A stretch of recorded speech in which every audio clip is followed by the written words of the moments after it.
Ano nga ba mga idol ang ibig sabihin ng pagiging core? Sabi daw ng iba ito ang pinakamadaling role sa lahat kasi daw pa-farm lang, walang pakialam daw sa mga kakampi, pag-alagala lang sa mapa.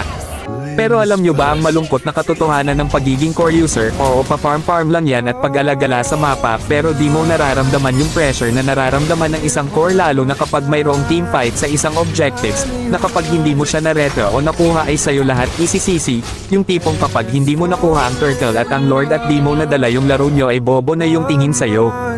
Yung tipong hindi mo nadalawan yung isang side lane sayo lahat easy-sisi pero yung mga yan nung ini-invade dan ka ng mga kalaban ay nakafocus lang yan sa lane nila, yung tipong inaagawan ka na sa buff mo ay wala ni isang dadalaw man lang para di ka mag-up.